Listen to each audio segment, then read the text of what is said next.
Everyone, my name is Miss Pointer, and I will be, of course, as I said before, your instructor for this course. Now, I know the beginning or title of this presentation says Intro to Developmental Psychology. However, we are only going to focus on the adolescent chapters of this book for this course, okay? However, it is still necessary to set some sort of foundational understanding for developmental psychology. Therefore, you can have a better understanding of what adolescent psychology look like and just pretty much what all is involved, okay? And just to make sure I help everyone understand, adolescent psychology is simply just what it says.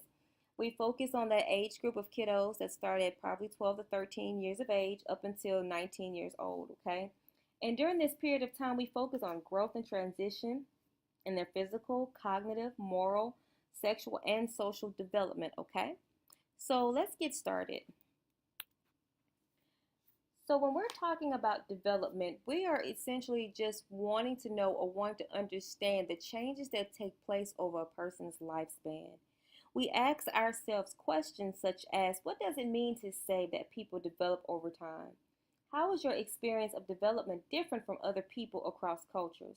What and why are the scientific strategies necessary for this field?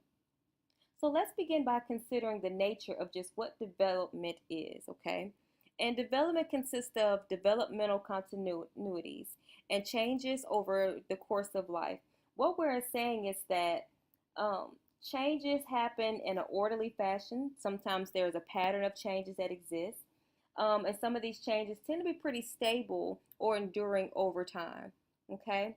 And when we're saying continuities, we're talking about things that tends to stay the same across our whole lifespan in the past and in the future. So in some, developmental psychology does just that. It identifies and explains some of these changes and things that stays the same over an individual's lifespan, okay? And in this field, we have what we call developmentalists. And because this field is multidisciplinary, meaning that there's so many different areas of focus in developmental psychology. There is gerontology, there is adolescent, there is child, there is early in adulthood. And so these scholars are people who study the process of our development. So let's talk about just what is involved in development. And so what causes us to develop? What causes us to shape or stay the same? And there are two ways or causes in which we develop. We develop due to maturation, which we're changing over time. As we get older, things does tend to change. As we become older, we are expected to walk and talk at a certain age. If we're humans, we are expected to start walking on our feet by a certain age rather than crawling on our knees. Okay?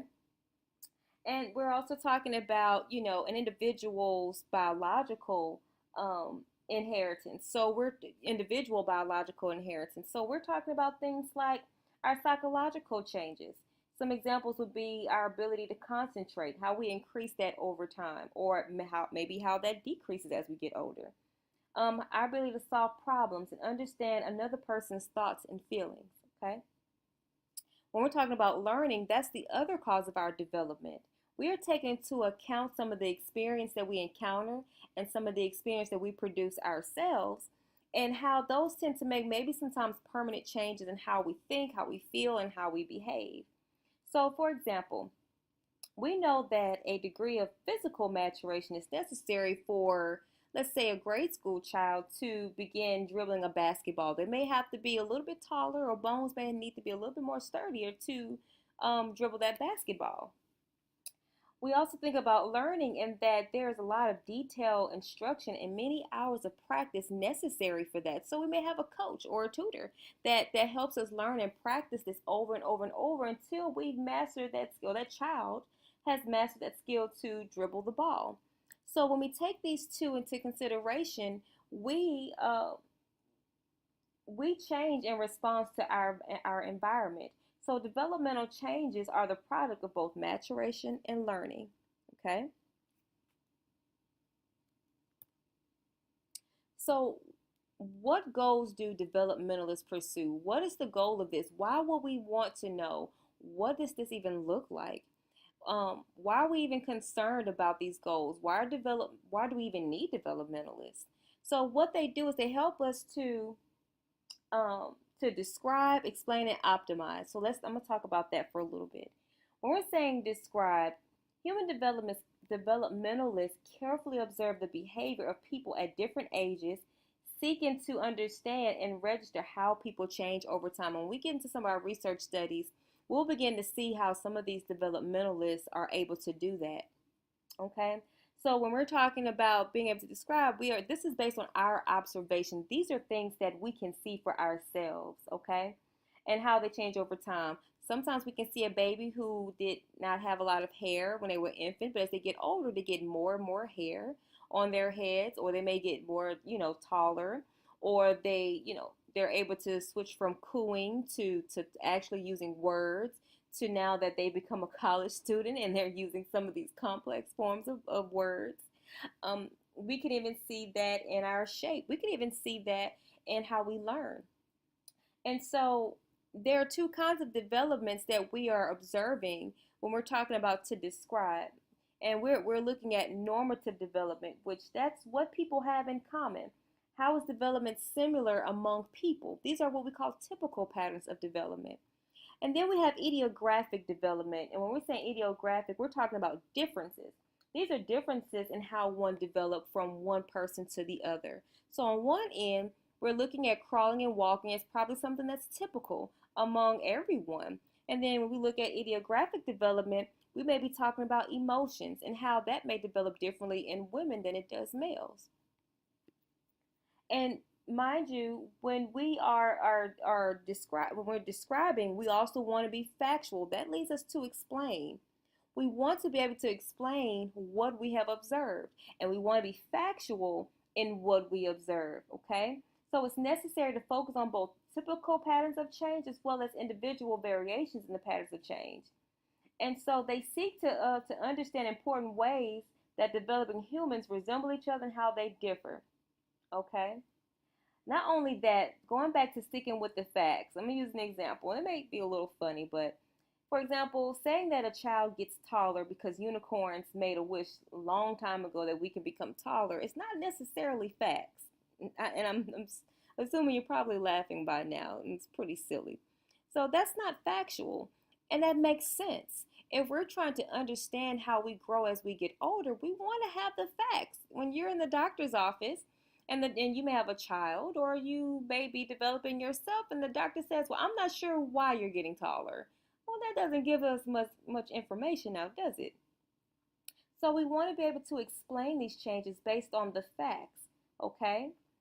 And so the facts allow developmentalists to explain the reasons why some people develop differently than others. As we talk more and more about adolescent development, we will see some of these differential changes from adolescent to adolescent and what's typical among adolescents. So once we're able to explain the why development looks the way it looks among people, then we're able to optimize. And by that, we're meaning application. Now, how we're able to take what we've just learned and apply that to our day-to-day, every life decision making, our day-to-day task. For example, what this information does is that it allows us to apply this to our development. For example, we see breakthroughs in our understanding of infants and how to facilitate healthier growth by what they eat, how to take care of them while they're in the womb and when they come out the womb. We look at how that can impact them in the future or currently. Or if we're talking about adolescent development, we may be talking about, young ladies who begin to have their first menstrual cycle and what that looks like developmentally over time as they get older, and ways to maintain a healthier lifestyle for those types of situations. So that's what we mean by optimize. We're moving in a positive direction given the information that we just learned. So now that we talked a little bit about what development is, what type of developmental changes are we interested in, and rather what are our goals with this information, we also want to look at some basic observation about the character. We're talking about the nature of development itself. This is our approach to observing development. And so we look at this first on a continual and cumulative process. So what we are saying is that, for example, who you are as an adolescent and an adult also depend on the experiences we have later in life. So you're not the same person you were at age 10 or at age 15. So we're saying that development is best described on a continual basis. This is something that tends to go on and on. It's relatively stable.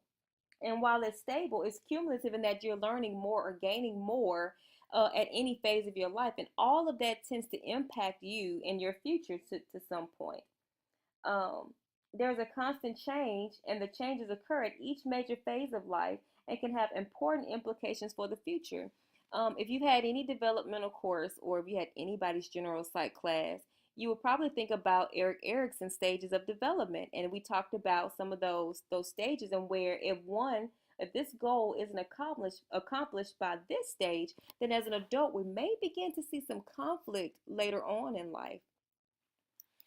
We also take a holistic process, in which, after explaining what this is, your book is developed from a holistic approach. So, what we're saying here in a holistic process is that we are taking into account, we're focusing on the interrelationship between physical growth, cognitive aspects of development, and psychosocial aspects. So when we're talking about physical growth, we're talking about bone structure or height or arm length or facial features, bodily features. And then we're talking about cognitive aspects of development, such as intelligence, achievement, how you are performing in school, how you like to perform on tests, how likely are you to perform at a task at your job. That's what we mean by cognitive aspects. We're talking about emotions. And then we talk about psychosocial aspects of development. We're talking about, your personality, how you interact with other people.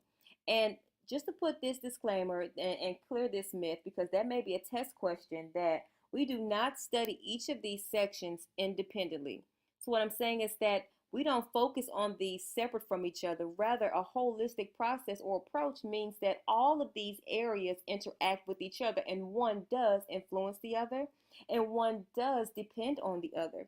For example, if we're looking at let's take popularity for example, right? um, when we're talking about popularity, what determines that with peers? You might say social skills is what's necessary to be popular, which we think that if you're able to be with the in crowd, yeah, that makes you more popular or able to be popular with people. Well, what about intelligence then? What if maybe you're one of those individuals who tend to be on the dean's list all the time, or one of those teenagers that tends to make a 4.0 all the time? What if you're gaining popularity because you're smart? Which I don't mean to like to say smart because it's so subjective, but what if you gain popularity because you are a straight A student? So can we really say that social skills is only what's necessary to be popular? No. One may depend on the other. And for that matter, if we're talking about social skills, one who may be highly intelligent may know how to interact with other people, and then that gets at the psychosocial aspect of development. So you see, where previous studies have concluded that you look at this individually, is kind of misleading. So we conclude that the that the holistic perspective or the holistic approach is a unified view of the developmental process that emphasizes the important interrelationships among physical, mental, social, and emotional aspects of the human development. And you might think that this makes a whole person. And as you go through your textbook, you're going to begin to see that your textbook is actually divided in such a manner. And as you can see here, this gives a overall view of the human development. For the purposes of this class, we're going to focus more so on middle childhood and adolescence, okay? We're not going to go too much into infancy and toddlerhood because that's not the focus of this course. And so this is where we're going to focus on. As you can see, middle childhood is that 5 to 12-year-old range.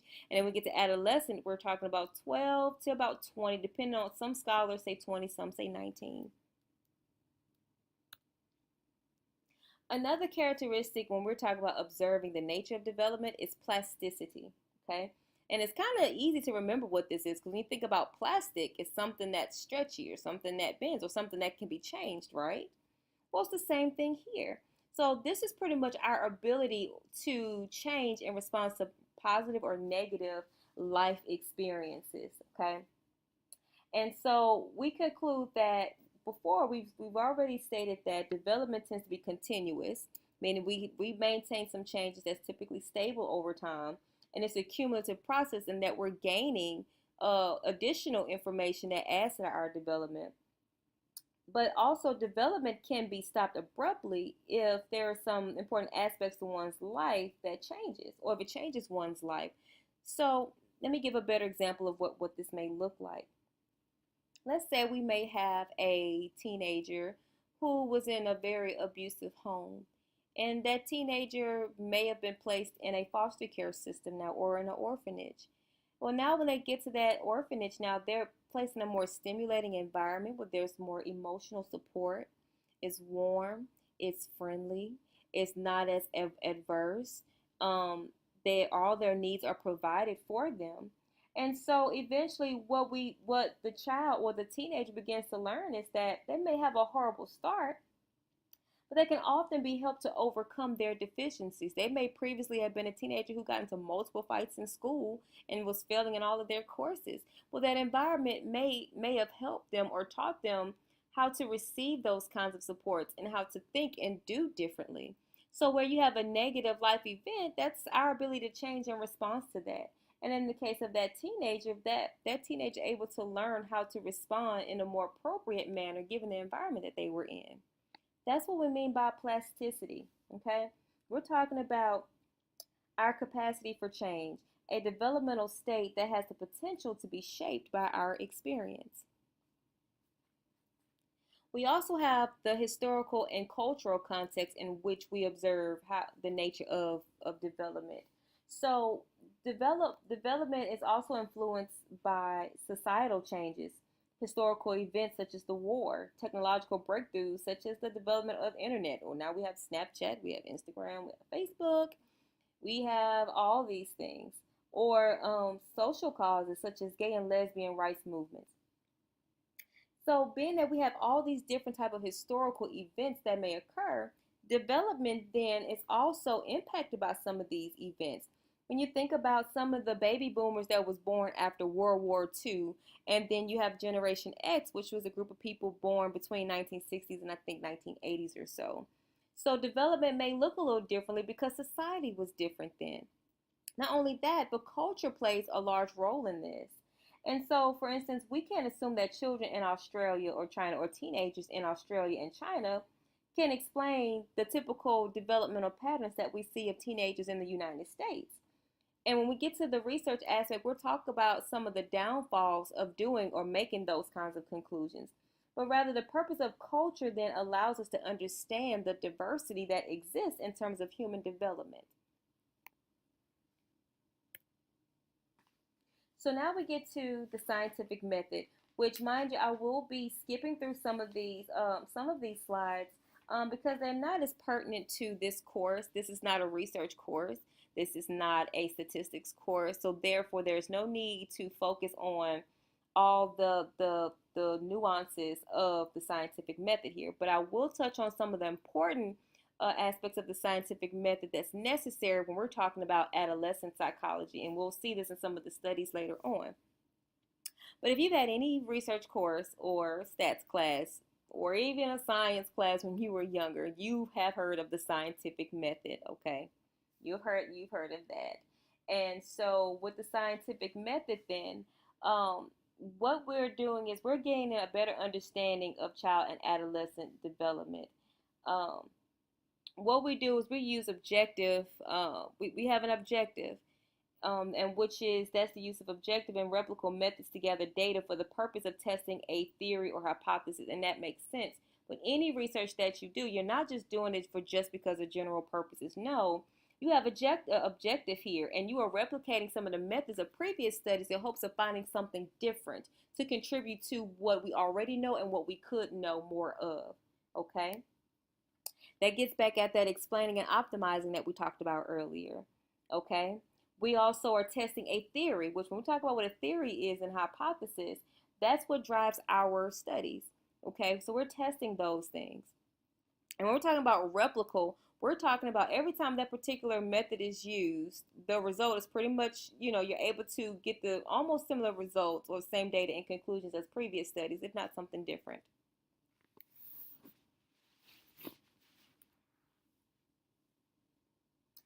So you need to understand what these two concepts are, because this will be a test question, and that you would just need to understand this, period, if you ever desire to be any researcher in this field or even an instructor, what have you, is that the difference between what a theory and a hypothesis, what hypotheses are, and people typically get that kind of confused. So when we're saying a theory, we're simply saying that this is a concept or some type of proposition that one may have posed to give us an explanation of a form of behavior. For example, I am an Albert Bandura fan, and a lot of my research has utilized many of the theories from Albert Bandura. More importantly, Albert Bandura is responsible for the social learning theory, which I'm pretty sure you've heard of that before. And so Albert Bandura, through his social learning theory, he used that to explain why we see the levels of aggression from children after being exposed to aggressive stimuli. And if you remember the Bobo doll study, they watched some pretty mean things. Okay? So that's what a theory is. It's used to describe and explain the behavior that we're interested in looking at. It helps us understand why that behavior is occurring the way that it is. Okay? Hypotheses, or rather a hypothesis, then it's going to be your prediction about what is going to be true if that particular behavior is observed, if we see that. Okay, and so if you've ever done any research study, we're saying that there will be a significant relationship between uh, body weight and depression. We're making a prediction that if it's true that there's a relationship, we're going to say that body weight and people who are depressed are very related to one another, or people who are more depressed will weigh more. That's an hypothesis. You're making a prediction. And when we talk about some of the methods in which we test these predictions, you'll understand why these are necessary and why it's important. Okay? So a theory is the concept or proposition that explains some aspect of the behavior. Okay? A hypothesis is your prediction of what will be true if that behavior existed. Okay?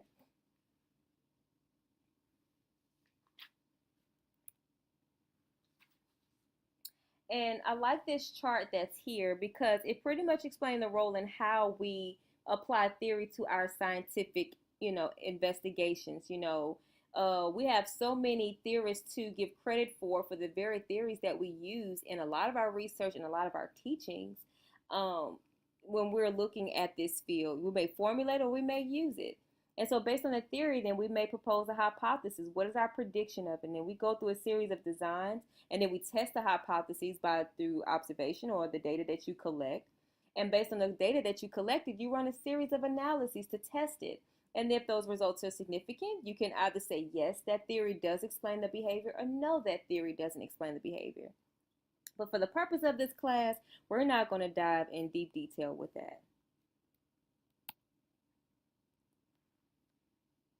Something that's also very important. Remember how we talked about facts earlier with the developmentalists, and how developmentalists rely on facts of observations to be able to explain the reasons for why we see development differently in other people? Well, here's one of these reasons why. When we're gathering data and we want to be able to establish the facts, we want to make sure that our measures are reliable and valid.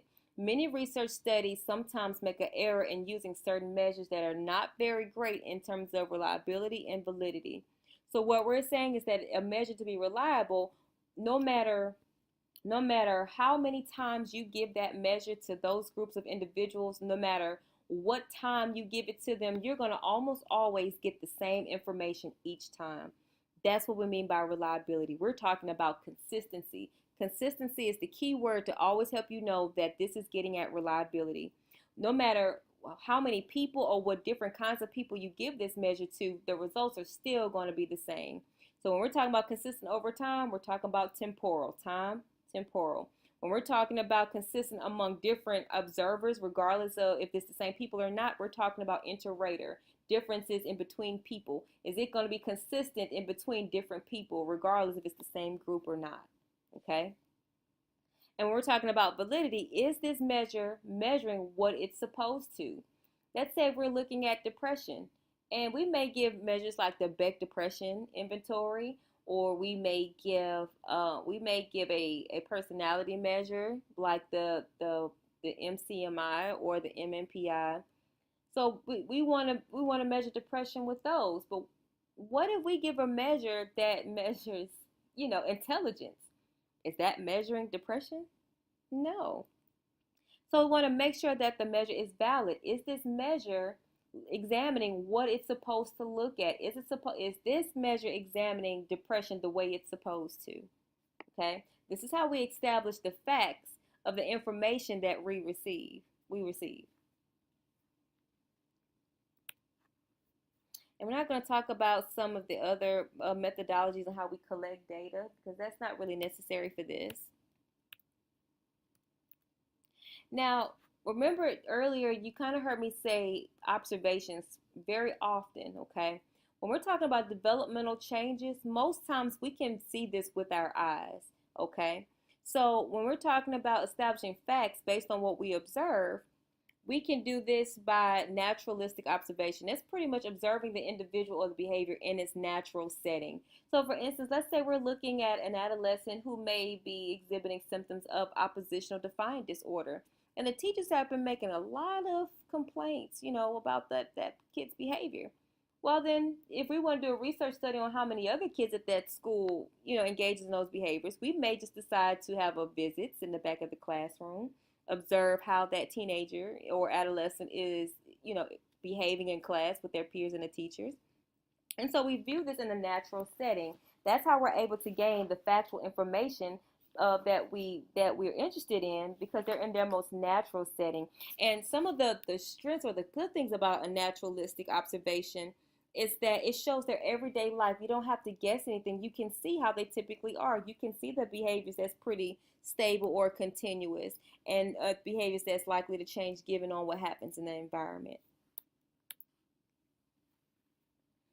However, there are some pitfalls to naturalistic observations that, let's say, going back to that teenager or that adolescent that's exhibiting those behaviors in class, they may know who you are or know that you're there to look at something. So they just may behave in a way that's the opposite of what you've been hearing. We call that social desirability. They may act in a way where it looks like they're being well behaved this whole time. When in actuality, they have been tearing up that classroom and knocking over books and dropping things and having a fit. Okay. Um, Sometimes the observer may change the behavior. Like they may look down or not pay attention and miss out on the behavior that they should have been looking for. And sometimes it's also difficult to determine what caused some of the behavior that we're seeing. Sometimes we may not see what causes it, but we're just seeing the behavior itself. So it makes it a little bit difficult to explain that why we see what we're seeing. Okay.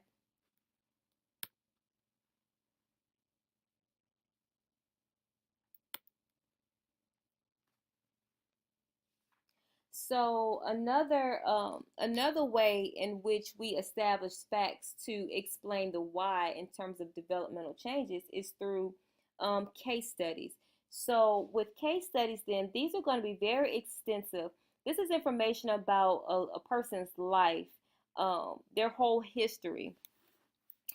This is how they have developed over time, and this is pretty much it's a narrative of one person's whole life. You've studied them physically, cognitively, socially, emotionally, and all these things.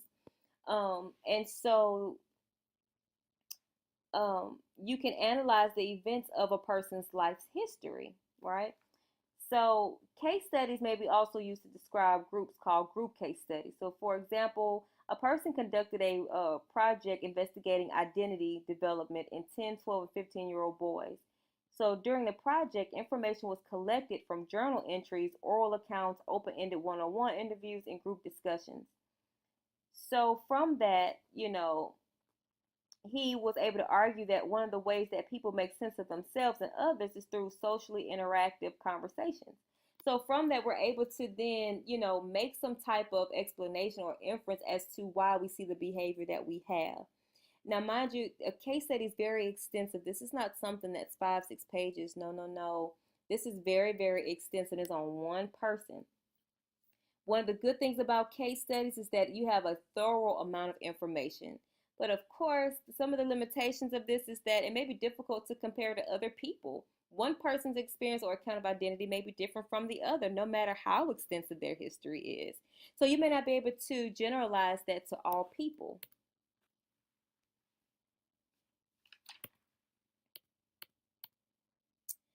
And so, just for an overview to help yourself get better familiar with these, if you want to go back, this chart gives you some of the strengths and limitations of the common research methods used in this field, and the ones that we've gone over so far. And it does a great job at breaking down some of the pros and cons of using these.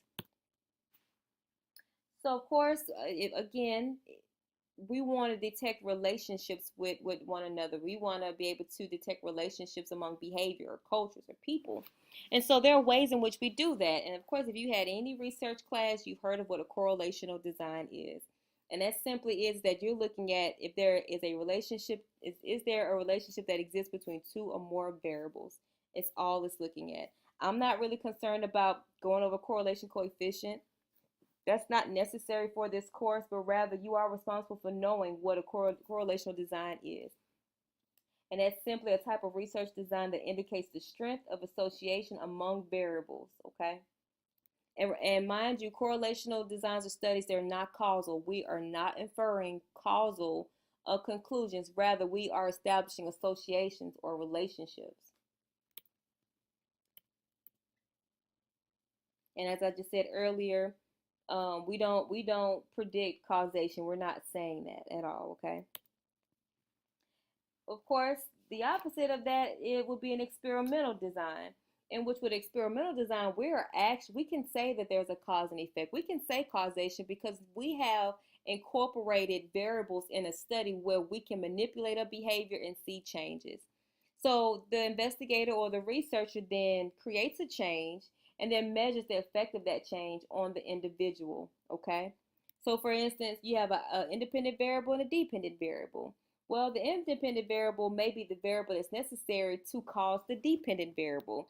Let's say we're talking about dogs, and let's say one of Pavlov's studies, and we look at the meat powder and the dog salivating.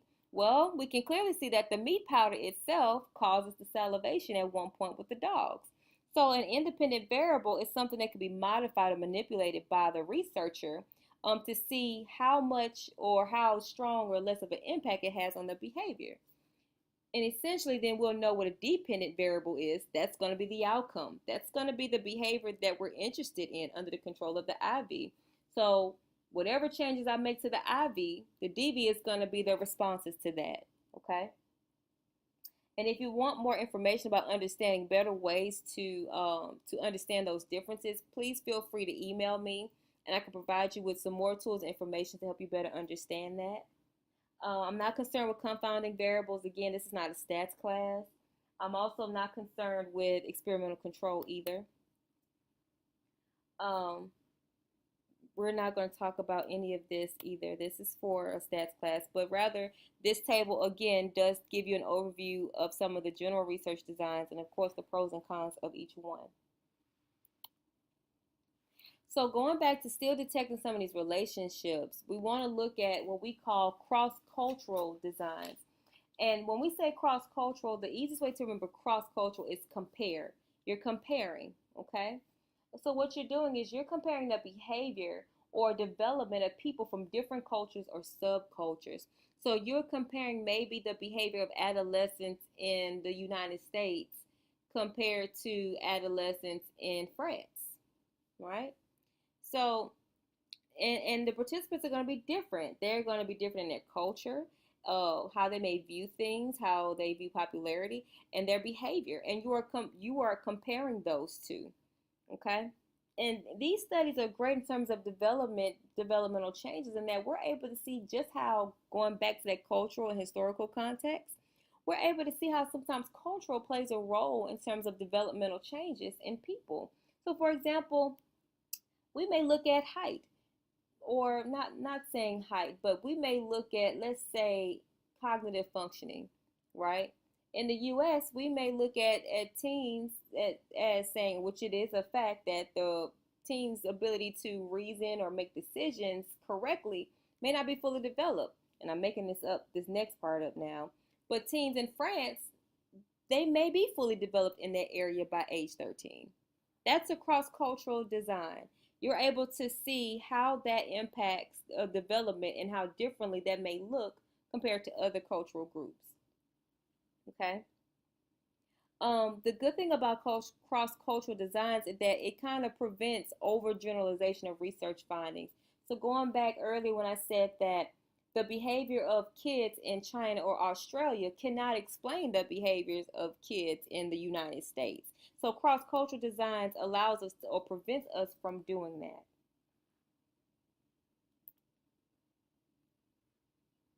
As much as I would love to use the example of the gender roles because it's very popular, for the sake of this class, we're not going to go into that. But you do need to know what a cross-sectional design is. So remember, if we're thinking about cross, we're thinking about comparing, okay? So when we're saying cross-sectional, we're talking about a research design in which subjects from different age groups are studied at the same point in time, okay? So when we're saying the same point in time, we're saying that participants at each level are different people, all right? So they come from different cohorts. And when we're saying cohorts, this is a group of people of the same age exposed to the same types of environment or cultural events. So, for example, and it may not be the best, but I'm in a doctoral program, and each one of us have came in a cohort that consists of 6 or 7 people. Now, yes, some of us are of different ages. Nonetheless, though, we are all studied, at the same time. We're in the same program and we're going through the milestones at the same time, right? So that's what a cohort is. Sometimes they do consist of the same age, and they're exposed to similar cultural environments and historical events. So for us being exposed to a doctoral program in clinical psychology, okay?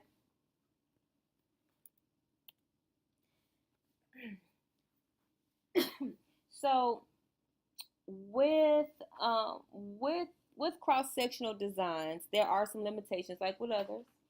Um, you have what you call cohort effects, okay? And with cohort effects, that is pretty much age-related difference among cohorts that is attributable to cultural and historical differences in the cohort's growing up experiences rather than to true developmental change. So going back to my cohort, for example, not everyone in my cohort is African American. Not everyone in my cohort grew up in the same types of environments. So with that being said, that our response to difficulties or our response to stress or being, cognitively resilient looks a little bit differently among all of us because all of us were raised in different cultural contexts. One of my cohort members is from Singapore. And in her culture, she was raised to be resilient and to show no emotions at all. Therefore, she viewed herself as being a person that has to maintain all A's and stay on top of things at all times. If not, she's a failure. But that looks a little bit differently among the rest of us who did not come up in that kind of background. And this is not to say this is good or bad, but these are just differences that exist. These are differences that exist that's not due to transitions of what's required of us in our program. Hopefully that kind of made sense because that was a lot to say. Again, if you want more information on better understanding cross-sectional designs, I'll be more than happy to provide you with that. But it is important to know that the main limitation with cross-sectional designs is cohort effects, okay?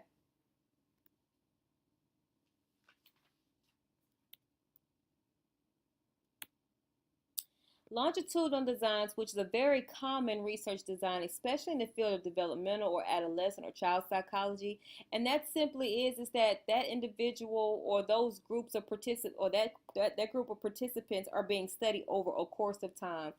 Some longitudinal studies consist of from birth to 15. Some consist of from 16 to death, but they're being observed repeatedly over time. That's how we're able to see some of the developmental changes in kids and what some health conditions does to them and the impact it has later on in their future. So it can help us to make some possible predictions about what is likely to happen in the future. But we're able to see some of those normative developmental trends. What's typical developing behavior? And how strong or how stable or continuous are those attributes. However, the limitations of using these designs is it is very costly and time consuming, and that is very, very true.